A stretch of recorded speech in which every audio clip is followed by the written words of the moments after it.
खुलुमबाय आं सिबिरानि ब्रह्म नोंथांमोनखौ आंनि एसबि बड' निउज चेनेलाव गासैखौबो बरायबावनाय थाबाय नोंथांमोननि थाखाय आं गोदान मोनसे भिडिअ लानानै फैबावबाय अन्नानै भिडिअखौ जोबजासिम नायलांदो नोंथाङा आसाम सोरखारनि साख्रि मावोब्ला नोंथांनि थाखाय मोनसे गोनांथार खौरां नोंथाङा जुदि सोरखारि साख्रि मावोब्ला आरो नोंथाङा बिसि थाखानायनि उनावबो आरोबाव नैथि खेबनि थाखाय जुलि खालामनो सानदोंब्ला नोंथाङा नोंथांनि बे साननायखौ दानो ज्राब गारदो मानोना आसाम सोरखारनिफ्राय बेनि सायाव गोख्रों आयेन फोसावदों अदेबानि नोंथाङा सोरखारनिफ्राय गनायथि लायालासे नैथि खेबनि थाखाय जुलि खालामनो हानाय नङा नङाबा गोबां जुरिमाना होनांनायजों लोगोसे साजाबो मोननो हागौ जेरै जर जबस्ति साख्रिनिफ्राय आजिरा होनो हागौ साख्रि मावनाय हौवानि अनगायैबो साख्रि मावनाय आइजोफोरनि थाखायबो आयेन फोसावदों आसाम सोरखारनि साख्रि मावनाय आइजोफोराबो गनायथि लायालासे गिबि बिसि थाखानाय हौवाखौ जुलि खालामनो मोना अदेबानि गदाय जाहैनो मोना आसाम सोरखारनि बेफोर आयेनखौ मानिनानै सोलियाब्ला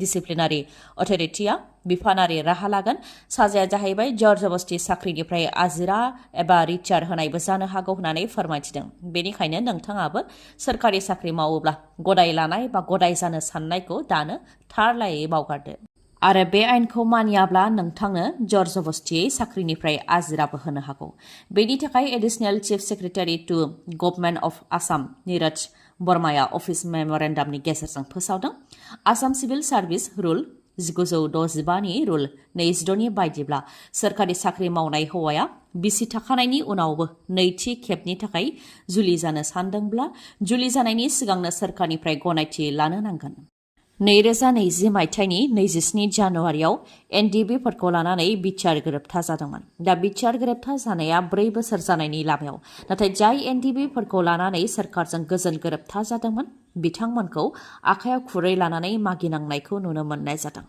बिजिरसालियाव नुजाथि हैनो थाखाय क'क्राझाराव गला गला मागिनो गोनां जादों सानै बारग' एनडिबिआ बारग' एनडिबि सानैया बिसमुरि जर्दानपुर गामिनि थागिबि समर बसुमतारी आरो गुबुन सासेया कसुगाव मैनागुरि गामिनि बि नुसार बसुमतारी बिथांमोनहा फोरमायथिनाय बायदिब्ला बिथांमोना एनडिबिएसनि 43 बेचनि सोद्रोमामोन सिगांनि समाव एनडिबिनि जानानै गोबां खामानि मावदोंमोन आरो नांबोदोंमोन जायनि थाखाय गोबां खेब पुलिस मिलिटारिजोंबो हमजानो गोनां जाबोदों आरो गोबां हाराहास्ति खालामजानो गोनां जादों दा क'क्राझार आरो नागालेन्डआव केस दङ आरो बेनिनो हियारिंआ जाबाय थायो होननानैबो फोरमायथिदों आरो न'खरनि गासैबो धोन सम्पतिखौ फाननानैसो बेलाव दं होननानै फोरमायथिदों दान मोनफ्रोमबो बिजिरसालियाव नुजाथि हैनो गोनां जायो होननानैबो दुखु फोरमायथिदों नाथाय बिजिरसालियाव दान मोनफ्रोमबो नुजाथि हैनो थाखाय बबेनिफ्राय रां मोनबाय थागोन होननानै दुखु फोरमायथिदों बिथांमोनहा आरो दा जेबो राहा गैला आथिं आखाइ बायजोब्बाय होननानैबो फोरमायथिदों फारसेथिं बिजिरसालियाव जुरिमाना होखानाय दं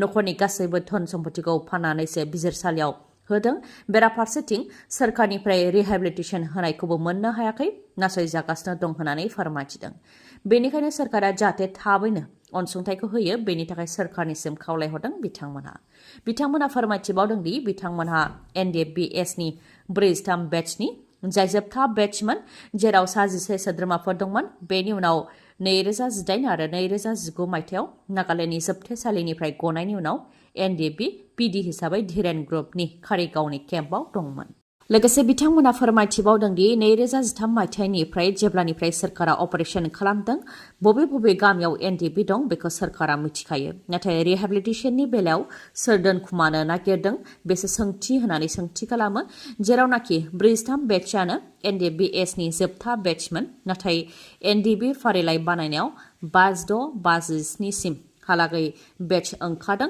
बिथांमोनहा बबेनिफ्राय ओंखारदों होननानै सोंथि खालामो आरो बिथांमोननि थाखायनो दिनै नंगुबै एनडिबिफोरा आन्दायनो गोनां जादों आरो दुखु खस्थ' मोननो गोनां जादों होननानै फोरमायथिदों बिजिरसालियाव केस थानायनि थाखायनो गासैबो धोन सम्पतिखौ फानजोबनो गोनां जाबाय आरो मावनानै जानो थाखायबो जेबो गैला फारसेथिं रिहेबिलिटेसननिफ्रायबो नासयजानो गोनां जादों बेनिखायनो दुखु आरो रागाजों दिखारजों मागिनो थाखाय ओंखारनो गोनां जादों होननानै फोरमायथिदों बारग' एनडिबिनि सोद्रोमाया जनायाव दालां बायनानै 20 फरायसाफोरा जोखोम जेराव 4आ गोब्राबै जोखोम जादों जनाय बिधानसभा बियाबनि सिङाव थानाय मध्य सिसिटङानि चौबारियाव जादों बे जाब्रबथाया फरायसालियाव थांबाय थानाय समावनो औवानि दालाङा बायनायनि जाहोनाव सानै फरायसाफोरा जोखोम जानो गोनां जादों आरो गोब्राबै जोखोम जानाय फरायसाफोरखौ सिलाफोथार आदर्श देहा फाहामसालियाव दैथायहरनो गोनां जादों। जाथायखौ लानानै गोख्रों रावजों सोरखारखौ सोंखारिदों छात्र मुक्ति संग्राम समितिनिफ्राय, जायनाखि दानि बिजेपि सोरखारा लामा दालां बानायनायनि खोथा आरो जौगानायनि खोथा बुंबाय थायो, नाथाय दिनै फाक्कानि दालां गैयिनि थाखायनो बे जाब्रबथाया जानो मोन्दों होननानै फोरमायथिदों। जुदि फाक्कानि लामा दालां बानायदोंब्ला 75 बोसोरनि उनावबो चौबारि गामिनि रायजो राजाफ्रा मानो फाक्कानि दालां मोननो हायाखै होननानै बुंथिदों बिथांमोना। लोगोसे फोरमायथिबावदों दि सोरखारा फाक्कानि दालां बानायनानै होयैनि थाखायनो रायजो राजाफ्रा गावसोरनो रां खांनानै औवानि दालां बानायनानै लानो गोनां जादोंमोन। नाथाय बेबो दा बायबाय, जायजों सानै फरायसाफ्रानो जोखोम जानो गोनां जादों आरो बेफोर गासैबो फाक्कानि दालां बानायनानै होयैनि थाखायनो जानो मोन्दों होननानै खुद्रिदों। आरो जनाय बियाबनि एमएलए भुबन पेगु बिथाङा जनाय जौगानायनि खोथा बुङो, नाथाय जनाय बियाबाव दालां आरो लामानि हालतखौ रायजो राजाफ्रा नायनो हागोन होननानैबो बुंथियो। जायनाखि फाक्कानि दालां गैयिनि थाखायनो बे गेदेर जाब्रबथाया जानो मोन्दों, बेनिखायनो जाहाथे आरोबाव बेबायदि जाथाया जानो मोनबावा, बेनिखायनो थाबैनो फाक्कानि दालां बानायनानै होनो थाखाय आसामनि गिबि मन्थ्रि डक्टर हिमन्त बिश्व शर्मा बिथांनिसिम खावलायहरदों छात्र मुक्ति संग्राम समितिनिफ्राय। बाक्सा जिल्लानि रायजो राजाफोरनि थाखाय जोबोद गोग्गाथाव खौरां, लोगोसे गासै बर' माहारिनि थाखायबो गोग्गाथाव आरो गोजोनथाव खौरां। बाक्सा जिल्ला बरमानि फोरोंगिरि खोरोमसार बसुमतारिया इन्डियान इडुकेसन एवार्ड 2023 खौ मोननो हादों। टप 100 फोरोंगिरिफोरनि मादाव बाक्सानि खोरोमसार बसुमतारि बिथाङाबो इन्डियान इडुकेसन एवार्ड 2023 खौ मोननो हादों। बिथाङा थांनाय 1995 मायथाइनिफ्रायनो बरमा आलागजार गुदि फरायसालियाव गाहाय फोरोंगिरि हिसाबै साख्रि मावबोदों। बेजों लोगोसे बर' रावजोंबो गांस्नि बिजाब सुजुदों बिथाङा। बर'नि रादाब बिलाइफोरावबो लिरनायजों लोगोसे असमिया रादाब बिलाइफोरावबो बिथाङा लिरबोदों। खोरोमसार बसुमतारि बिथांनो 2023 मायथाइयावबो आसाम सोरखारनिफ्राय थुनलाइयारि बान्था होनाय जादोंमोन। दा आरो फिन बिथाङा भारतनि 100 टप फोरोंगिरिफोरनि मादाव सासे जाबाय आरो बिथांनो इन्डियान इडुकेसन एवार्ड 2023 खौ होनो थाखाय फोसावबाय।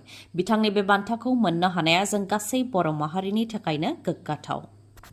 बिसायख'थिया फैबाय थाथों।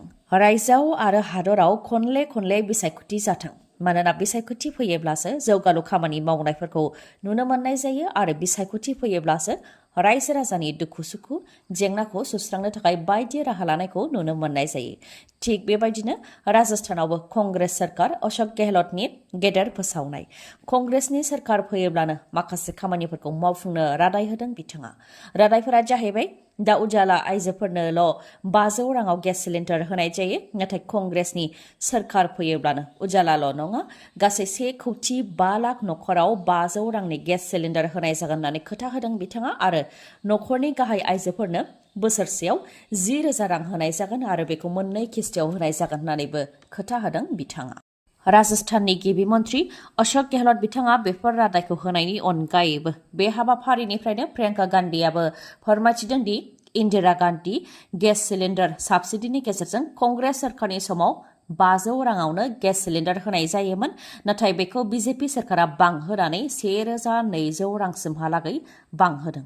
दा बिसायख'थि फैनायखायसो खम खालामदों, बेबो बिजेपिनि सोरखार थानाय रायजोफोरावल' खम खालामदों। बिथांमोनहा रायजो राजाफोरखौ थगायगासिनो दं, बेखौ रायजो राजाफ्रा बिजिरनानै नायनांगौ होननानैबो बुंथियो प्रियंका गान्धी बिथाङा। आरो कंग्रेसआ जेसेबां खोथा होदों, जेराव कंग्रेसनि सोरखार दं, जेरै छत्तीसगढ़, राजस्थान, हिमाचल प्रदेश, कर्नाटक बायदिफोराव मावफुंदों होननानैबो फोरमायथियो प्रियंका गान्धीआ। इउनाइटेड फराम अफ एक्स-एनडिपिआ 25 आरो 26 अक्ट'बर साननैनि हाबाफारिजों दिल्लीयाव थांदों। बिथांमोनहा बर' हारिनि जेंनाखौ लानानै IB chief Tapan Deka, north east joint secretary Mandeep Singh तुलिसा आरो गोबां अफिसारफोरखौ लोगो हमहैनानै सावरायदों। इउनाइटेड फराम अफ एक्स-एनडिपिनि आफादगिरि सिला बसुमतारि, गाहाय नेहाथारि दिलरन्जन नार्जारि बिथांमोनजों लोगोसे गासै 11 दैदेनगिरिनि मोनसे थान्दै हान्जाया दिल्लीयाव थांनानै सावरायहैदों, जेराव बिथांमोनहा एनडिएफबिनि जेंनाफोर जेरै केस बोखारनाय, एक्स ग्रेसिया होनाय, पेरामिलिटारियाव थिसननाय बायदिनि सायाव सावरायहैदों। गोजां बोथोर सौफैहांनाय लोगो लोगो खुवानि थाखाय लामानि जाब्रबथाय जानाया बांनो हमबाय। खुवा खुनायजों लामा नुयैलाय दिदोमै थानाय ट्राकआव गंसे टाटा सुमो गारिया सौख्रांनायनि जाहोनाव 13नि जिउ खहा।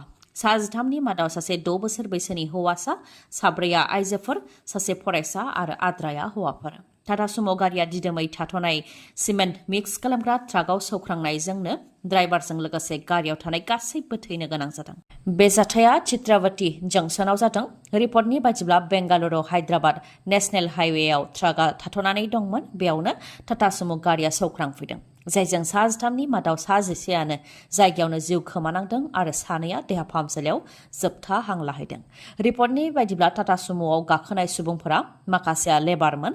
बिथांमोनहा दुर्गा फुजा फालिनो थाखाय बेंगालुरुनिफ्राय गुबुनाव थांदोंमोन आरो दुर्गा फुजा जोबनायलाय बेंगालुरु फारसे थांफिननो थाखाय लामायाव बास नेदोंमोन।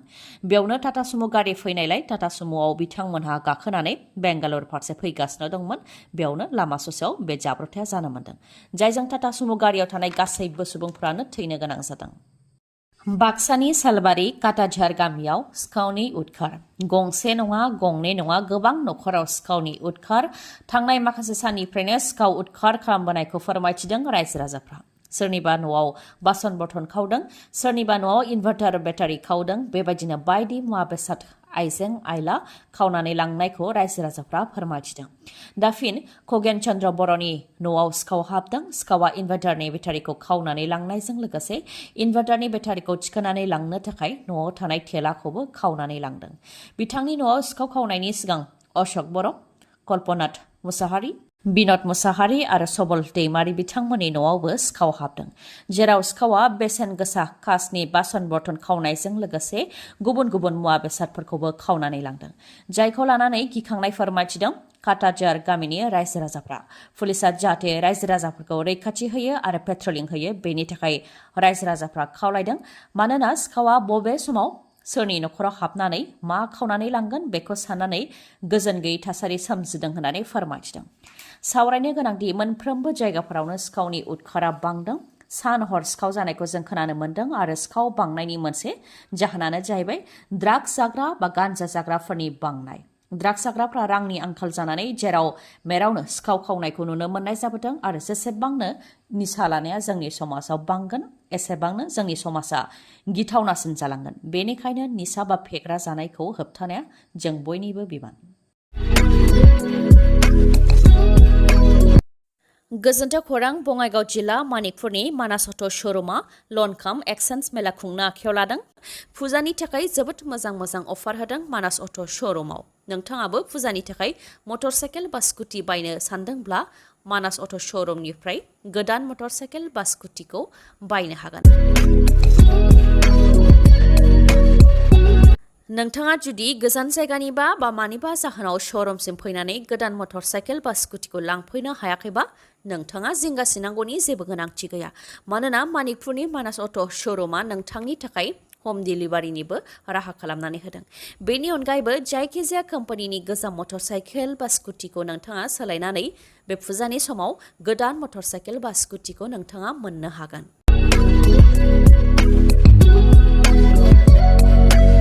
बेफोरजों लोगोसे नोंथाङा बेसेन नाङालासे गंनै हेलमेट मोननो हागोन। जायखिजाया गारियाव टेंकि आबुं जाजासे थाव मोननो हागोन आरो गोबां खाबुफोरखौ नोंथाङा मोननो हागोन। फुजानि थाखाय गोदान मटर साइकेल बा स्कुटि बायनो थाखाय नोंथाङा थांखि दंब्ला बेनो नोंथांनि थाखाय साबसिन खाबु। नोंथाङा गोख्रैनो मानिकपुराव थानाय मानास अट' श'रुमनिफ्राय गोदान मटर साइकेल बा स्कुटिखौ बायनो हागोन। माबाफोर मिथिबावनो हास्थायोबा 9101272776 नङाबा 7002601255 बे नाम्बाराव खौरां लाहरनो हागोन। गोजोन्थों। दिनैनि भिडिअ'आ एसेनोसै। गाबोन आरो गोदान भिडिअ'जों लोगो मोनफिनबावगोन। नोंथाङा दासिमबो आंनि चेनेलखौ साबस्क्राइब खालामाखैबा अन्नानै साबस्क्राइब खालामदो, लोगोसे लाइक, कमेन्ट आरो शेयार खालामनो दाबाव। गोजोन्थों।